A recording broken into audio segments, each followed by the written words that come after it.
Actualité également, à la barre, le docteur Mogué Bobda a raconté l'indicible dans un langage clinique. Elle a décrit les blessures infligées au journaliste Martinez Zogo, révélant la cruauté des violences, le caractère suspect de la mort et la dissimulation du corps. Une déposition glaçante qui a figé l'auditoire et replacé le drame au centre du procès.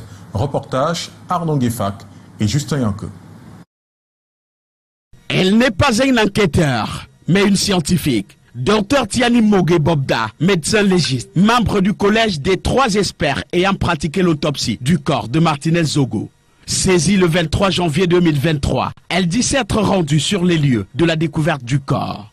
Le premier examen qualifié de sommaire a immédiatement éveillé des soupçons. Le corps présentait des signes de putréfaction, avec présence des larves, mais pas de mouches à proximité. Par ailleurs, la faible quantité de liquide putréfactif observée ne correspondait pas à un décès sur place, a-t-elle expliqué. Pour l'experte, tout indiquait que la dépouille avait été déplacée. Un corps abandonné là où il est mort libère davantage de fluide et attire une nuée d'insectes. Conclusion, la zone des Bogo 3 n'était pas le lieu du crime, mais un site secondaire. À l'hôpital central de Yaoundé, l'autopsie approfondie a révélé l'indicible.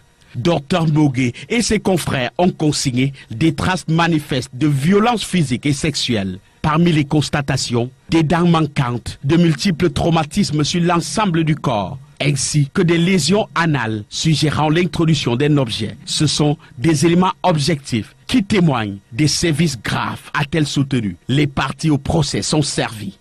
Les questions qui ont été posées et les réponses qui ont été données nous conviennent. Je pense que le médecin légiste nous a apporté beaucoup de certitudes dans ce dossier. Afin de dissiper tout doute sur l'identité du défunt, des prélèvements ADN ont été effectués comparés à ceux du fils et de la sœur de Martinez Zogo. Les résultats obtenus avec la collaboration d'un laboratoire partenaire en Suisse ont confirmé l'identité du journaliste. Mais la déposition du médecin légiste n'a pas manqué de soulever des crispations. Les avocats ont dénoncé l'absence de communication formelle du rapport, un manquement qu'ils estiment défavorable. Nous pensons que c'est défavorable pour la justice. Vous ne pouvez pas commettre un expert pour qu'il vous rende un rapport. L'expert fait son rapport et vous appelez le témoin à la barre pour l'entendre sans son rapport. Ce rapport d'autopsie n'a pas été présenté au tribunal. Le médecin légiste n'a pas eu en face de lui ce rapport d'expertise et nous estimions qu'il y avait quand même une petite entorse. Pour l'instant, il n'y a que le commissaire du gouvernement qui est en possession de l'original de ce rapport. D'autres parties ont relevé l'existence de plusieurs rapports d'autopsie. Nous savons que dans le dossier, il y a au moins trois rapports qui concernent l'autopsie. Il y en a au moins 3.